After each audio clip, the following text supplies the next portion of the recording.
आज हम आपको सच्ची घटनाओं पर आधारित टीवी शो क्राइम इंडिया की शूटिंग दिखा रहे हैं। क्राइम इंडिया के इस एपिसोड की कहानी रघुनाथ और उसके परिवार की है, जो आज से 10 साल पहले अखबारों की सुर्खियों में छाई रही। 5, 4, 3, 2, 1, एक्शन। वेलकम फ्रेंड्स, आपका स्वागत है क्राइम इंडिया के नए शो में। ये कहानी बहुत ही रोमांचक और रहस्य से भरी है। ये कहानी 10 साल पहले शुरू हुई इस बंगलो से। यहाँ रहते थे मिस्टर रघुनाथ अपने परिवार के साथ। एक खुश परिवार। फिर सारी खुशियाँ एक पल में छिन गयी। 10 साल पहले इसी दरवाजे से रघुनाथ की 21 साल की बेटी अपने घर प्रवेश करती है, जहाँ उसे अपने पिता का सामना करना पड़ता है, जो थोड़े गुस्से में थे क्योंकि जूही अपने दोस्त के बर्थडे पार्टी से लेट वापस आई। पिता की प्रताड़ सुनते ही जूही अपने पिता को समझाने की कोशिश करती है कि पार्टियों में तो अक्सर देर हो सकती है, उसमें इतना अपसेट नहीं होना चाहिए। रघुनाथ अपनी बेटी की बात सुनते ही चिल्लाने लगते हैं। जूही पिता का डर सह नहीं पाती। वो अपनी भरी आंखों से अपने कमरे की तरफ भागती है। कमरा बंद किए बिना खाए पिए जूही सो जाती है। इसका हम नाट्य रूपांतरण करते हैं। मम्मा, पापा, मम्मा, मम्मा, पापा। ये क्या? घर में कोई नहीं है क्या? ऐसा तो कभी नहीं होता है। मम्मी, मम्मी, पापा, ये क्या? यहाँ पर भी कोई नहीं है। कहीं बेडरूम में तो नहीं है? मम्मी, पापा, मम्मी, पापा, ये क्या? कहाँ गए सबके सब? मम्मी, मम्मी, आप यहाँ पर हो? मैं कितनी परेशान हो गई थी पता है? मम्मी, मम्मी,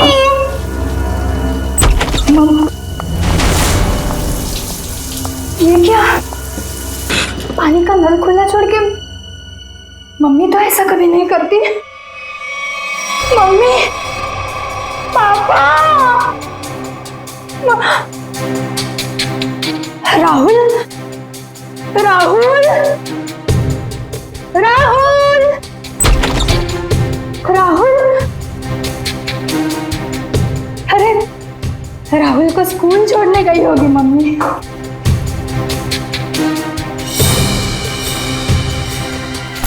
राहुल का स्कूल बैग, मतलब मम्मी राहुल को स्कूल छोड़ने गई।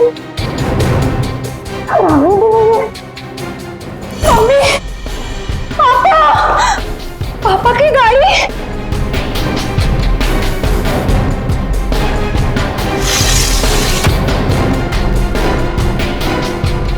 पापा की गाड़ी तो यही है। पापा तो ऐसा नहीं करते कभी। पापा।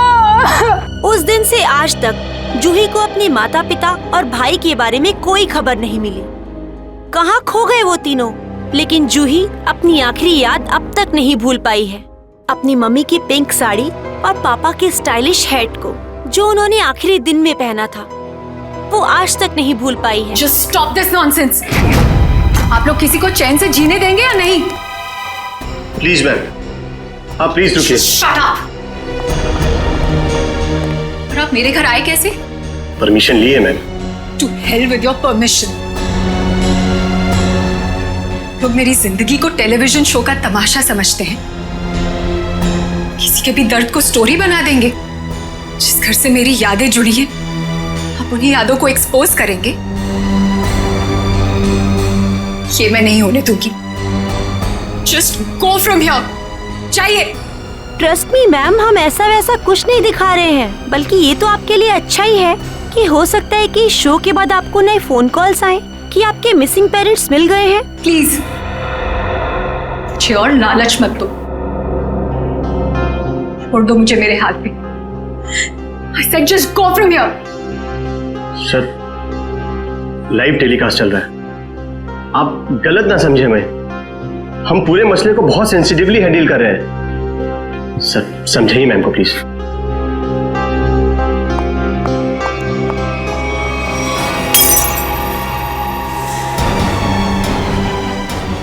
समझाइए ना, क्या करिए? तुम लोग जाते हो यहाँ से या मैं अपनी जान लूं?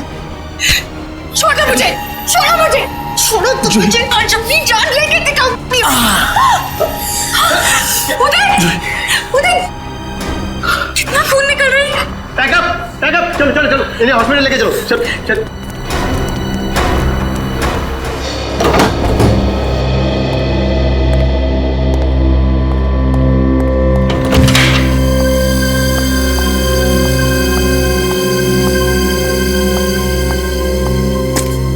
तुम बैठो, मैं तुम्हारे लिए हल्दी वाला दूध लाती हूँ, थोड़ा आराम मिलेगा।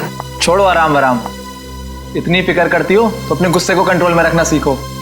मरने मारने पर उतर आई उस वक्त। तो फिर क्या करती? वो लोग मेरे घर वालों की इज्जत के साथ खिलवाड़ कर रहे थे, मेरे जख्म को रेत रहे थे। मेरे इमोशंस को कभी समझते ही नहीं हो। ऐसा नहीं है, नहीं समझता मैं तुम्हारे इमोशंस। जूही, मैंने ही कहा था, बहुत हिम्मत वाली लड़की हो। जिस तरह से तुमने इस दुख को समेटा और जिंदगी को फिर राह पर ले आई, कोई और होता कब का टूट जाता। तुम जैसा हमसफर बहुत नसीब से मिलता है।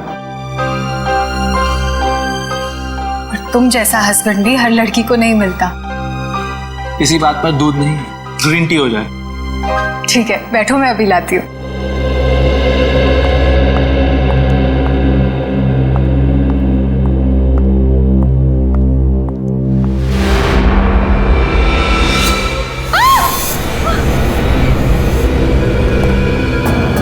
क्या हुआ जूही?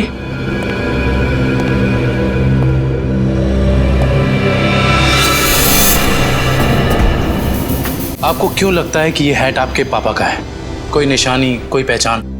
ये उनका फेवरेट हैट था। मैंने बचपन से उन्हें यही हैट पहनते देखा था। देखिए जूही जी, प्लीज बुरा मत मानिएगा, लेकिन इससे ये प्रूव नहीं होता कि ये हैट आपके पापा का है। कोई खास दूसरी पहचान, कुछ भी?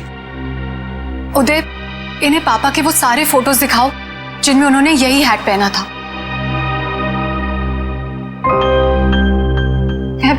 मैं पापा से कई बार कहती थी कि ये हैट पुराना हो गया है, इसे फेंक दो। पापा कहते थे मेरा सर भी पुराना हो गया है, उसे भी फेंक दूं क्या?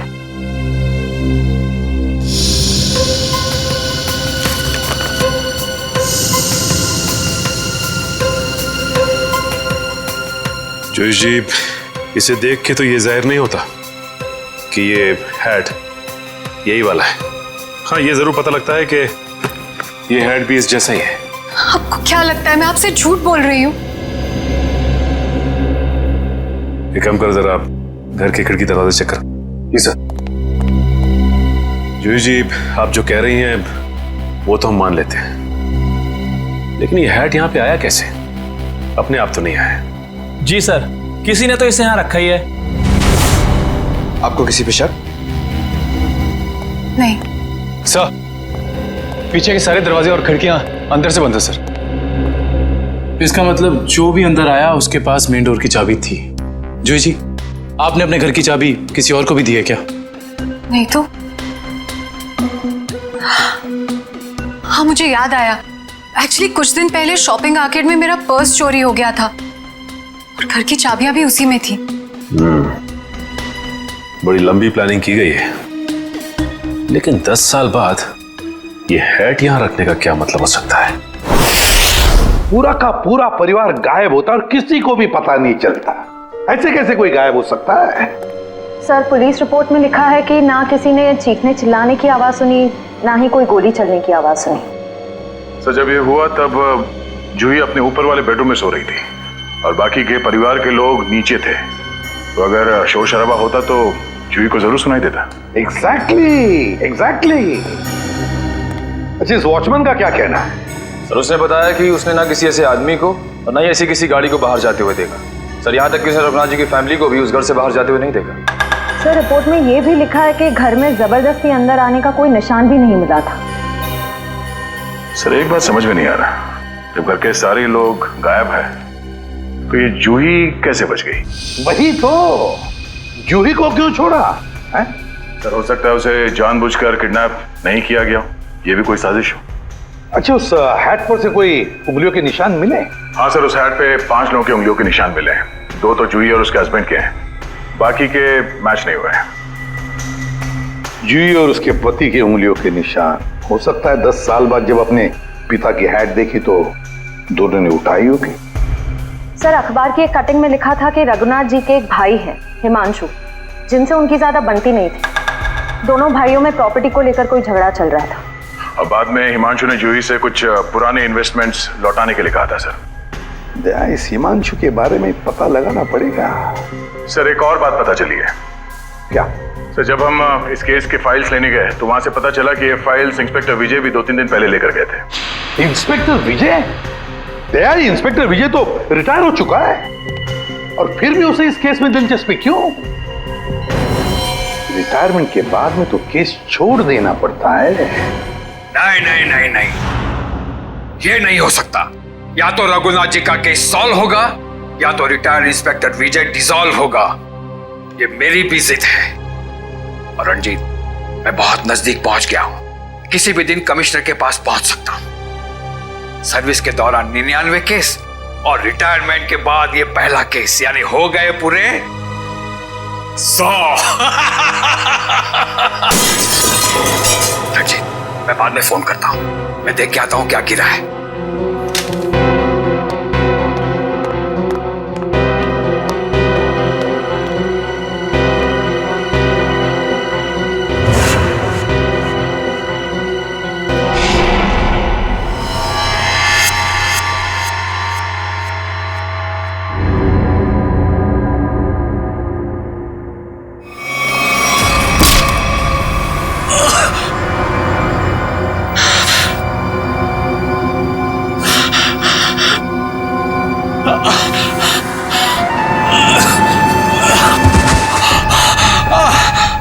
इंस्पेक्टर विजय, शायद तू भूल गया है कि अभी तो इंस्पेक्टर नहीं है, रिटायर्ड इंस्पेक्टर हो गया है। बस अब तेरी कहानी खत्म।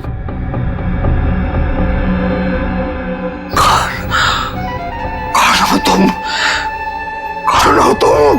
बहुत ठोका था ना मुझे, अभी तक मेरी हड्डियां बोलती हैं। बस अब बस, चार्जशीट भूल जा, फाइल भूल जा। क्यों दबे हुए केस को हवा दे रहा है? बंद कर दे वो केस, बंद कर दे।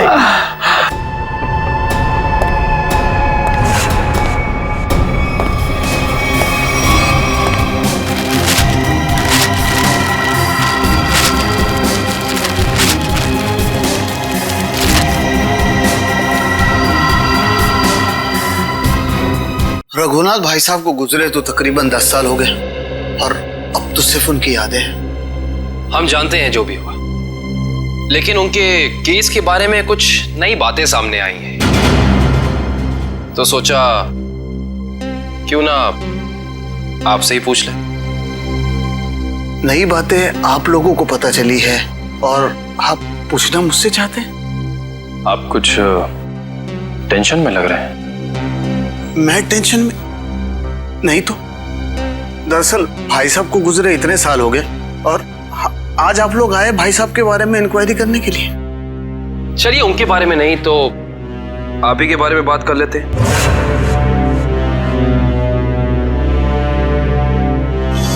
कल दोपहर में कहां थे आप? कल ऑफिस में था। ऑफिस? रियली? इसमें हैरान होने वाली क्या बात है? आप कल 12 से 3 बजे तक ऑफिस में ही थे। एक्चुअली मैं लंच आवर्स में घर आता हूँ 2-3 घंटा रेस्ट करने के लिए। आपके घर का एड्रेस 54 गुलमोहर रोड है ना? जी नहीं। लेकिन आपकी कार कल उस वक्त उसी बंगले के सामने खड़ी थी। उफ, मेरी याददाश्त। दरअसल मैं सठियाने लगा हूं। मैं कल रुक गया था एक दोस्त के यहाँ, वो भी वहीं गुलमोहर में ही रहते हैं। मिस्टर हिमांशु जी, झूठ बोल रहे हैं आप। वहां पे आपका कोई दोस्त नहीं, बल्कि आपकी भतीजी जूही रहती है, समझे आप? इसलिए झूठ बोल के कोई फायदा नहीं है।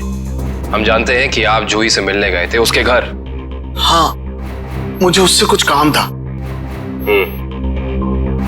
काम था इन्हें? हाँ, फिर आप उससे मिले क्यों नहीं? बल्कि आप तो छिपते छिपाते उसके घर गए, उसके किचन के प्लेटफॉर्म पे उसके पिता रघुनाथ जी की हैट रखी और बड़े आराम से वहां से निकल गए। क्यों? हैट? कौन सा हैट? मिस्टर हिमांशु, आपको लगता है कि आप ऐसी गोल गोल बातें करके सीआईडी से बच सकते हैं? कसम से, ना तो मैं भाई साहब की किसी हैट के बारे में जानता हूं और ना ही उनके लापता होने के बारे में। हिमांशु जी, ये क्या है?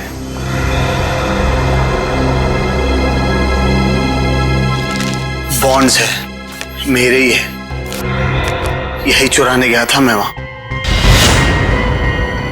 बॉन्ड्स? हिमांशु जी, आप अपने ही बॉन्ड्स चुराने गए थे? मिस्टर हिमांशु, आप क्या बचपन से ही ऐसी बेफिजूल की पहेलियां बुझाते रहते हैं? पहली नहीं, सच कह रहा हूं। मैंने और भाई साहब ने मिलकर इन्वेस्ट किया था इनमें, लाखों के है। भाई साहब लापता हो गया और जूही कब्जा करके बैठ गई, दे ही नहीं रही थी।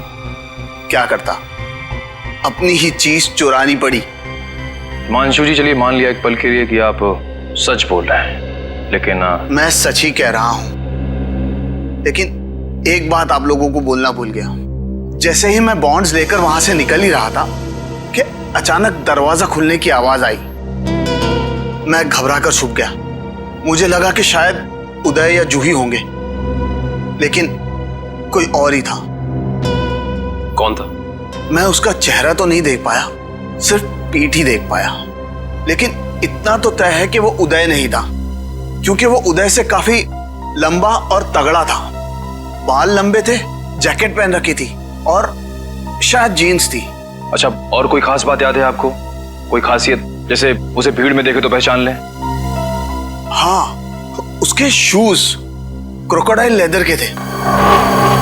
Crocodile leather?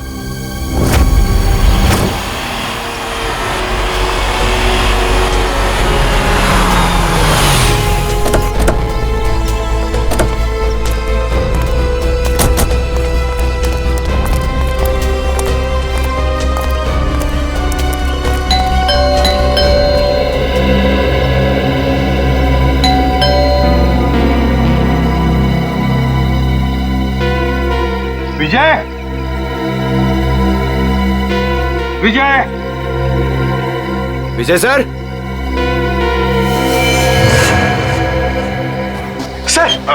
सर दरवाजे में से धुआं आ रहा है सर।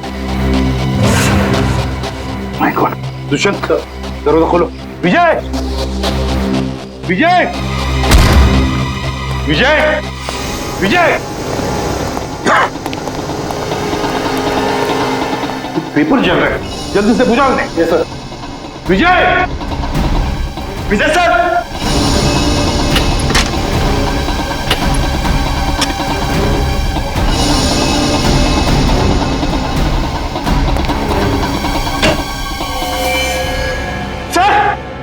सर जल्दी आइए। क्या हुआ पंकज? Oh my god. विजय,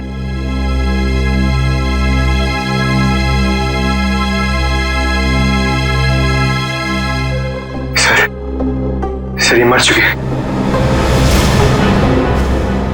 सिर पर वार किया है, गोली भी चली है सीने में। सर, दो गोलियां लगी हैं। My God.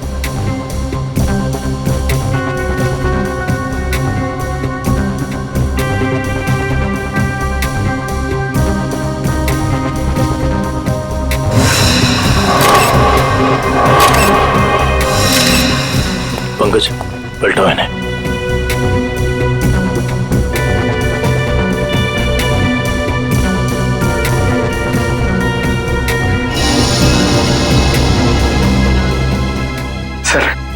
सर ये कैसे हो सकता है सर? विजय जी इतने सीनियर और एक्सपीरियंस ऑफिसर है, फिर इन्हें इन्हीं के घर में गोली मार दी। जिसने भी किया है पंकज, जो खिड़की का शीशा तोड़ा, बोल्ट नीचे किया, खिड़की खोलकर अंदर आके यहाँ चुप कर बैठा होगा।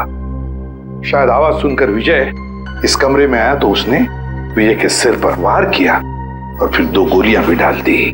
सर लगता है कि खूनी और विजय जी की कोई पुरानी दुश्मनी थी, इसीलिए रिटायरमेंट के बाद मौका मिलते ही इन्हें मार डाला। ये भी तो हो सकता है ना दुष्यंत कि विजय किसी मुजरिम के लिए खतरा बन गया था, शायद उसी ने किया हो। ढूंढो इस कमरे को अच्छी तरह, एक एक कोना छानो और पंकज कुछ ना कुछ तो मिलना चाहिए, ढूंढो अच्छी तरह से।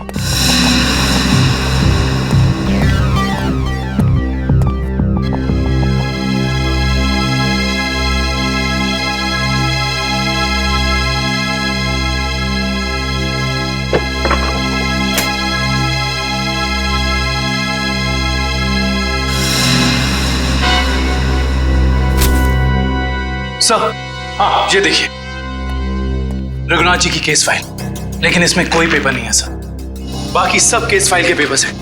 ये देखिए सर, सब में पेपर्स हैं सिवाय इसके। तो भी दुष्यंत, इसका एक ही मतलब है, इसके अंदर जो पेपर्स है वो वहां जलाए जा रहे थे। कोई नहीं चाहता था कि रघुनाथ के केस के बारे में हमें कुछ पता चले। सर हाँ सर, विजय जी का मोबाइल मिला और आखिरी कॉल उन्होंने किसी अनुज को किया था। तो फोन करो इस अनुज को।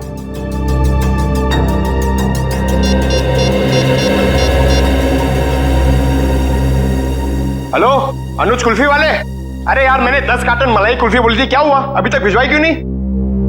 क्या कुल्फी वाले नहीं हो? तो फिर कौन हो तुम? मॉडल? मॉडल है? मॉडल अनुज? मॉडल और पुलिस वाले का क्या कनेक्शन हो सकता है? सर कनेक्शन ये है कि आज से 3 साल पहले तक जूही मेरी गर्लफ्रेंड थी और 10 साल पहले जूही का पूरा परिवार गायब हो गया था। और इंस्पेक्टर विजय को यह लगता था कि शायद मैं उनके गायब होने के बारे में उन्हें कुछ इंफॉर्मेशन दे सकता हूं। तो क्या कहा तुमने इंस्पेक्टर विजय को? कुछ नहीं सर, मैंने उन्हें वही कहा जो मैं पहले से कहता आ रहा हूं कि मैं कुछ नहीं जानता। तुम्हें कुछ नहीं पता? पंकज, अरे ये किधर जा रहे हैं आप लोग? तुम्हारे घर की तलाशी ले रहे हैं। अच्छा अनुज, ये बताओ कि जूही के घर से उसके पिता की हैट मिली है, इतने दिनों बाद वो हैट वहां कैसे आई? सर मैं आपसे सच कह रहा हूं, ना तो मैं किसी हैट के बारे में जानता हूं और ना ही किसी गायब हुए परिवार के बारे में।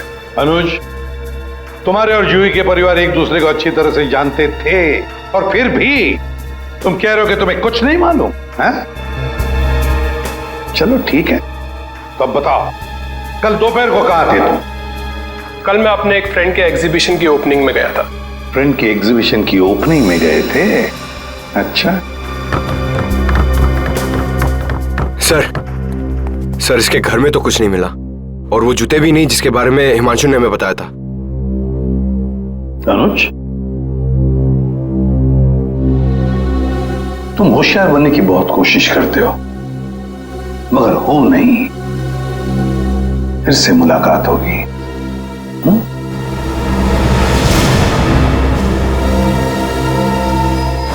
तो समझ में नहीं आ रहा ये आदमी चाहता क्या है। जो एक तरफ वो जूही के घर में हैट रखता है और दूसरी तरफ विजय को मारकर केस के फाइल्स, पेपर्स और फोटोज मिटा देता है। क्यों? लगता है उसे पता चल गया था कि विजय जल्दी अपराधी को पकड़ने वाला है। लेकिन एक बात समझ में नहीं आ रही है कि उसने रघुनाथ की हैट जूही के घर में क्यों रखी? क्या सोच रहा है वो? कोई ना कोई चाल तो जरूर है दया, इसके पीछे कोई ना कोई चाल तो है। ये केस कुछ ज्यादा ही उलझा हुआ है सर। वैसे विजय के काम करने के तरीके को मैं अच्छी तरह से जानता हूं। वो सारे के सारे अंडे एक ही टोकरी में कभी नहीं रखता। इन्वेस्टिगेशन की अलग अलग कड़ियां वो अलग अलग जगह पर रखता था। सर विजय के सारे रिलेटिव्स से पता किया, किसी को भी मालूम नहीं है कि वो कर क्या रहा है। उसके मोबाइल से कुछ पता चला? नहीं सर, कुछ पता नहीं चला। वे देखना पड़ेगा मौत के कुछ दिन पहले विजय कहां कहां गया था, किस किस से मिला था।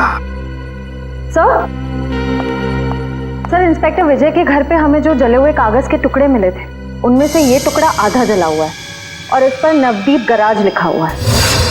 नवदीप गराज? दया, विजय ने ये नाम ऐसे नहीं लिखा है। जरूर इस गराज का इस रघुनाथ के केस से गहरा संबंध है। जरूर कोई ना कोई गहरा संबंध है। विजय सर हाल ही में एक सेकंड हैंड कार के बारे में पूछने आए थे। Second hand car? जी हाँ, एक व्हाइट कलर की सेडान कार बेची थी 10 साल पहले। विजय सर उसी के बारे में पूछने आए थे। उस गाड़ी के कोई रिकॉर्ड या पेपर्स होंगे आपके पास? जरूर सर, हम रिकॉर्ड हमेशा पक्का रखते हैं। गाड़ियों का मामला है, क्या पता कब कोई चोरी की निकल आए। शेखर, वो जरा गाड़ियों की सेल डिटेल की फाइल लेके आना। याद है ये गाड़ी किसने खरीदी थी? जी हाँ, कोई गिरीश साहब थे, उन्होंने खरीदी थी। ये लीजिए सर। ये लीजिए, ऊपर ही रखे हुए हैं, विजय सर को दिखाने के लिए ही निकाले थे।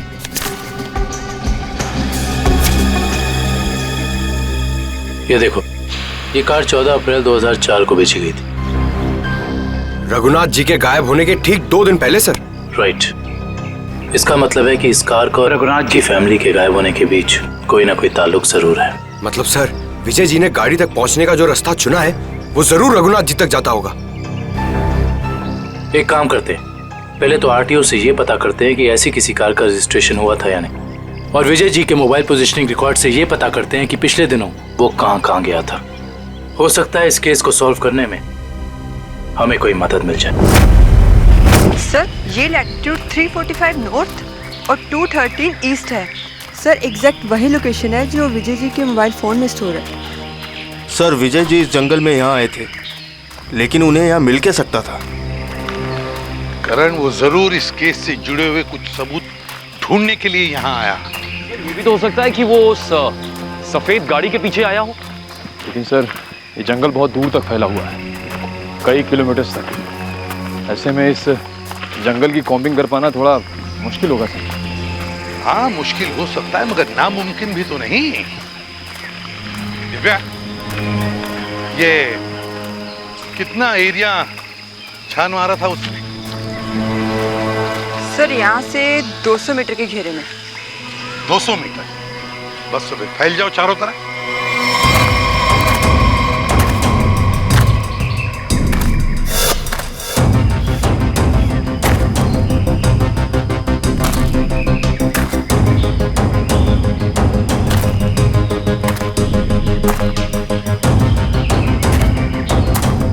सर। हाँ हाँ निखिल। सर। हाँ, ये देखिए सर।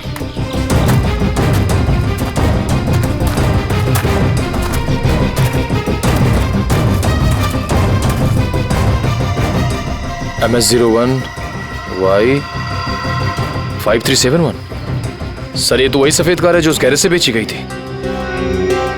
देखो जरा, गाड़ी साफ करो अच्छी तरह से।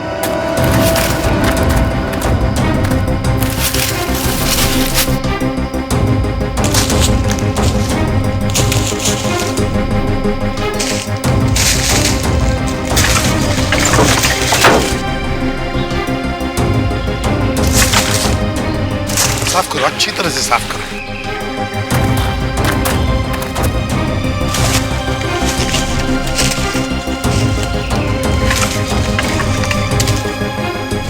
सर। हाँ सर, ये गाड़ी इतनी ऊपर खाई से नीचे गिरी कैसे होगी? एक्सीडेंट हुआ होगा। मगर सर, अगर जूही का परिवार इस गाड़ी में था तो इस गाड़ी में कुछ तो होना चाहिए, कंकाल वगैरह। पूरी गाड़ी खाली है सर। सर, 10 साल हो गए, कीड़े सब खा गए होंगे अंदर। हाँ, मगर केविन कुछ तो मिलता है ना। एक काम करो, एक गाड़ी के अंदर जितनी भी धूल मिट्टी है सब इकट्ठा करो। करंट, जाकर वैक्यूम क्लीनर लेके आओ। सर, ऐसा भी तो हो सकता है कि वो लोग कभी गाड़ी में थे ही नहीं। केविन, ये भी तो हो सकता है कि गाड़ी के अंदर जितने भी परिवार वाले थे उनकी लाशों को कहीं और फेंक दिया और गाड़ी को यहाँ खाई में लाकर नीचे ढकेल दिया।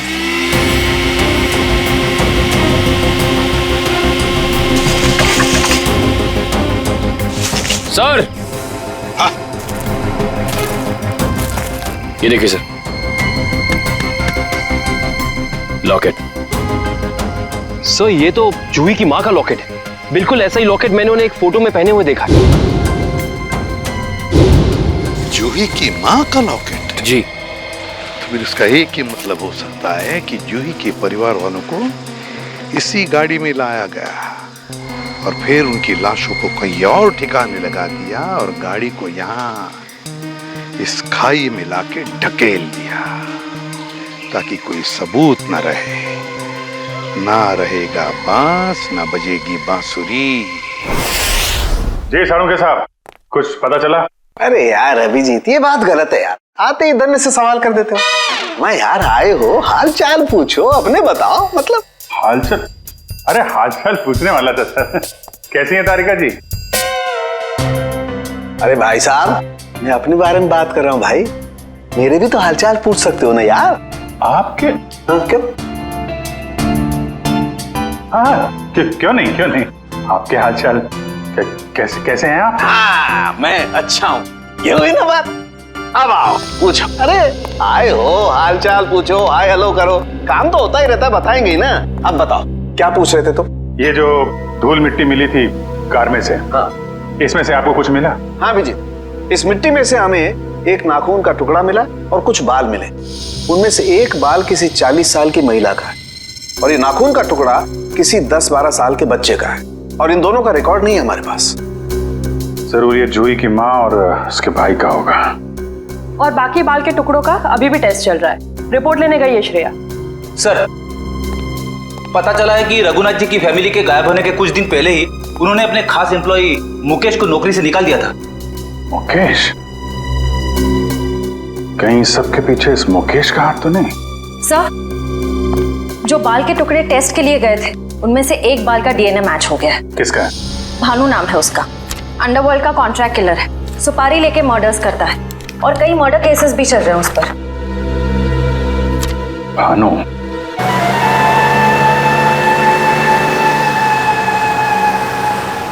मुकेश, तुम्हें पूरा यकीन है ये बाइक वाला आदमी भानु ही है?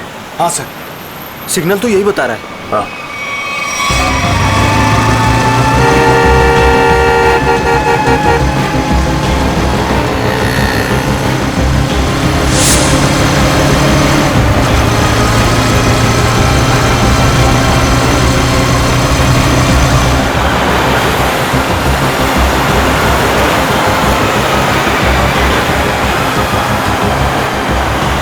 अचानक गायब कहाँ हो गया? दिखाई नहीं दे रहा। ओह माय गॉड! सर गोली चली यहां से। सर गोली चली यहां से।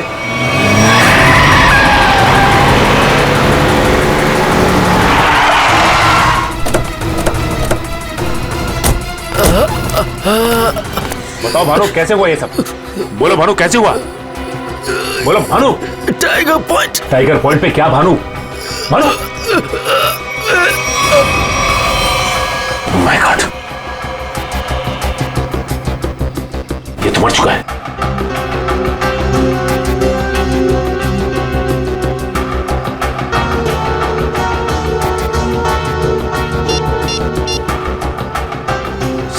सर इसके मोबाइल में एक अनआइडेंटिफाइड नंबर से मैसेज आया था।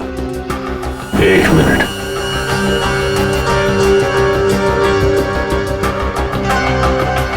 मैसेज? एक काम करो, पता लगाओ कि ये नंबर है किसका।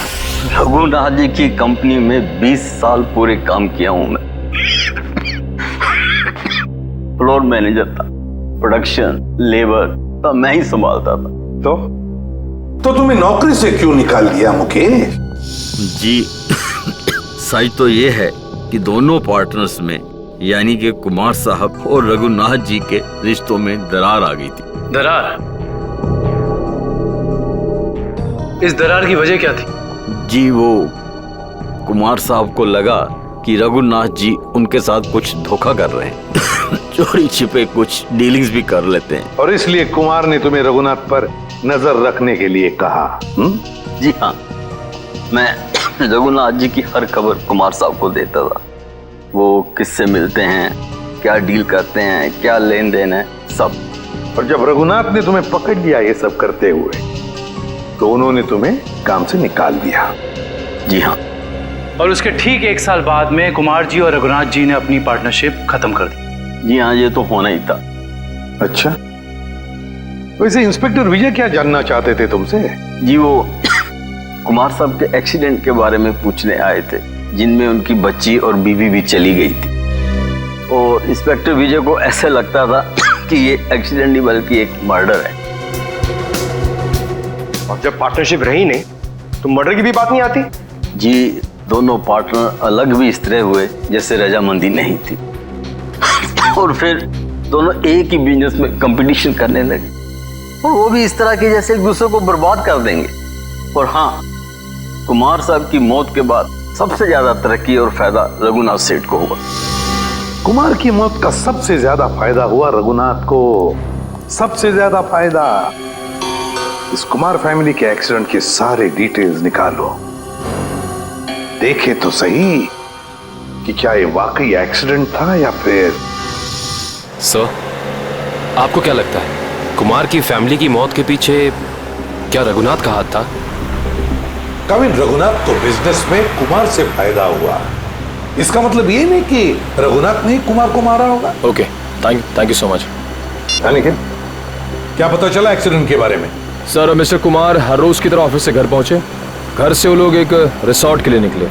उनकी पत्नी ने एक सरप्राइज वेकेशन प्लान किया था, क्योंकि अगले दिन मिस्टर कुमार का बर्थडे था। वो लोग उसी रिसोर्ट में बर्थडे सेलिब्रेट करने वाले थे। जब ये जा रहे थे, इनका बच्चा भी इनके साथ में था, और उसी दौरान ये एक्सीडेंट हुआ। किस्मत भी अजीब खेल खेलती है, जहाँ एक पल खुशियाँ थीं, अगले ही पल मातम छा गया। सर, लेकिन ये एक्सीडेंट हुआ कैसे होगा? गाड़ी का अचानक ब्रेक फेल हो गया। मिस्टर कुमार की गाड़ी की स्पीड बहुत तेज थी, वो गाड़ी को काबू में नहीं कर पाए और गाड़ी लुढ़कते लुढ़कते खाई में जा गिरी। कार के ब्रेक्स अचानक फेल हो गए। अचानक, बड़ी अजीब बात है। सर, गाड़ी बिल्कुल नहीं थी। मिस्टर कुमार ने एक हफ्ते पहले ही वो गाड़ी खरीदी थी, तो ब्रेक फेल होने का सवाल ही पैदा नहीं होता सर। वही तो सर, ऐसा भी तो हो सकता है कि कुमार की ही फैमिली के किसी मेंबर ने रघुनाथ की फैमिली से बदला लेने के लिए ये सब किया हो। कुमार परिवार की मौत के 20 साल बाद कौन बदला लेना चाहता है? जहां पर एक्सीडेंट हुआ वहां पर मिस्टर एंड मिसेस कुमार की लाश मिली थी, बच्चे की लाश नहीं मिली है ना? एक मिनट। क्या हुआ सर? गाड़ी घुमा लो। काबिन, पता चल गया ये खूनी कौन है।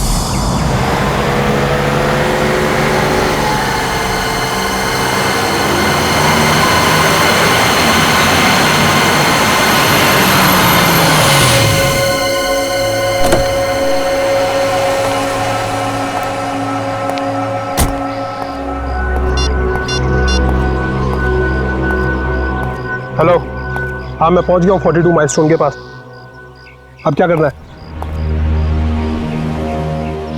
क्या पुल के नीचे 42 माइलस्टोन की तरफ? अच्छा ठीक है।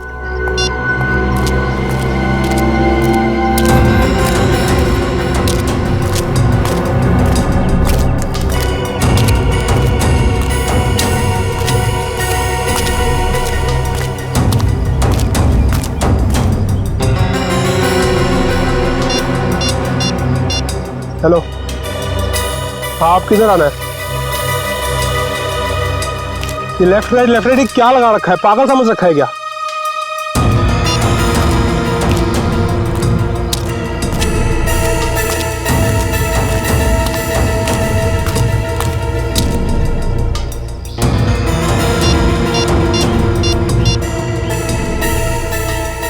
हेलो, मुझे क्या पागल समझा है क्या? तब से इधर उधर घुमा रही है।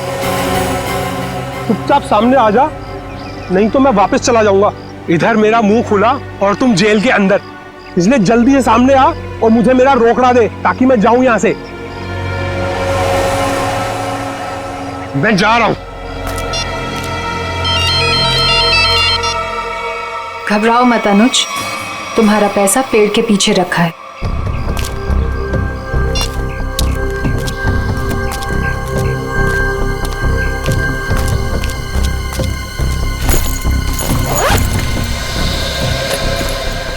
वाह रे वाह, क्या तकदीर है मेरी। तो जैसे सोने के अंडा देने वाली 2-3 और मुर्गियां मिल जाए तो लाइफ सेट। कहो तुम, तुम मेरी चिंता मत करो अनुज, वादे के मुताबिक ये तुम्हारी आखिरी पेमेंट है। अरे बेवकूफ, सोने का अंडा देने वाली मुर्गी को कभी छोड़ता है कोई? अनुज भूलो मत, तुमने वादा किया था। अरे एक ब्लैकमेलर की बात पे तुमने यकीन कर लिया। चलो, थैंक यू।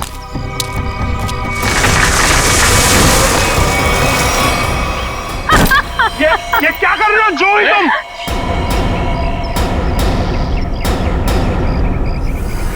तुम क्या समझते हो अनुज? तुम मुझे ब्लैकमेल करते रहोगे और मैं सहती रहूंगी? हमसे उस्तादी बहुत भारी पड़ेगा तुमको। Shut up. यहाँ वही होगा जो मैं चाहूंगी। सोचो अनुज, अगर मैं तुम्हारा मर्डर करवा दूं, तुम्हारे टुकड़े टुकड़े करके चील कौओं को डलवा दूं, तो यहाँ तो किसी को इस बात की हवा तक नहीं होगी। जैसे तुमने अपनी फैमिली के साथ किया था। एक बात याद रखना, जो आदमी शर्ट सिलवाता है वो उसके अंदर बटन की जगह भी छोड़ता है। अगर मैं मरा तो मेरा एक पैकेट सीआईडी को पहुंच जाएगा और फिर तेरा डम डम डिगा डिगा। Just shut up। तू क्या समझता है? तू झूठ बोलता रहेगा और मैं मानती रहूंगी? तुझ जैसा लालची इंसान अपने नुकसान के लिए कुछ नहीं करेगा। ये क्या है ये? जुई, ट्रिगर दब जाएगा, इसको नीचे कर। जुई, तमंचे को नीचे कर प्लीज, इसको अंदर डालो, ट्रिगर दब जाएगा जुई।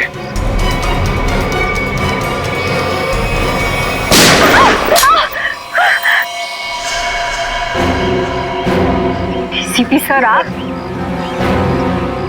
तो आखिर आपको पता चल ही गया। खिलौना तुम्हारे हाथों में अच्छा नहीं लगता। अपने लोगों को कह दो चुपचाप हमारे हवाले हो जाए। देख क्या रहे हो? भून दो एसीपी को।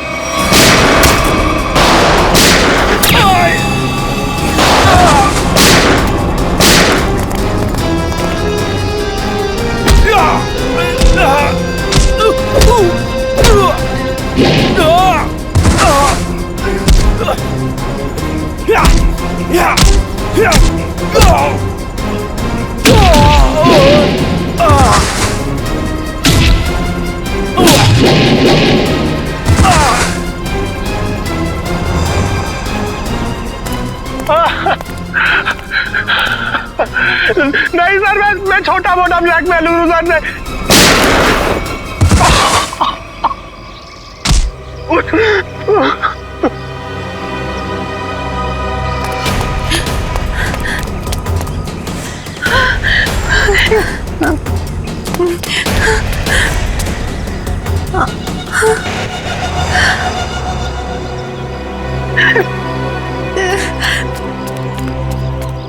देखो इस प्यारी बिटिया को जिसने अपने माता पिता का खून कर दिया। बताओ क्यों मारा तुमने अपने माता पिता को? वो मेरे माता पिता नहीं थे, उन्होंने सिर्फ मुझे गोद लिया था। मेरे असली पापा मिस्टर कुमार थे, जिनकी मौत एक कार एक्सीडेंट में हुई, और वो एक्सीडेंट रघुनाथ ने करवाया था। और अपने माता पिता की मौत का बदला लेने के लिए तुमने रघुनाथ और उसकी बीवी को मारने का प्लान बनाया, और उसके लिए तुमने भानु को पैसे भी दिए, है ना? हाँ, और भानु ने उस काम को पूरा अंजाम दिया। उसके बाद तुमने भानु के हाथों विजय जी को मरवा दिया और फिर भानु को भी अपने रास्ते से हटा दिया। हाँ, क्योंकि मैं अपने खिलाफ कोई सबूत नहीं छोड़ना चाहती थी। तो सारे इल्जाम अनुज पर आ जाए, है ना? और अनुज, तुम जूही के घर पे रघुनाथ जी की हैट रख के तुमने एक बंद केस को खोल दिया। चोर चोर मौसेरे भाई, वाह रे वाह। लेकिन एक बात याद रखना, मुजरिम चाहे कितना भी चालाक हो, उसका आखिरी ठिकाना तो जेल की चार दीवारी में भी होता है। अब जेल की सलाखों के पीछे सड़ते बैठना फांसी का ऑर्डर आने तक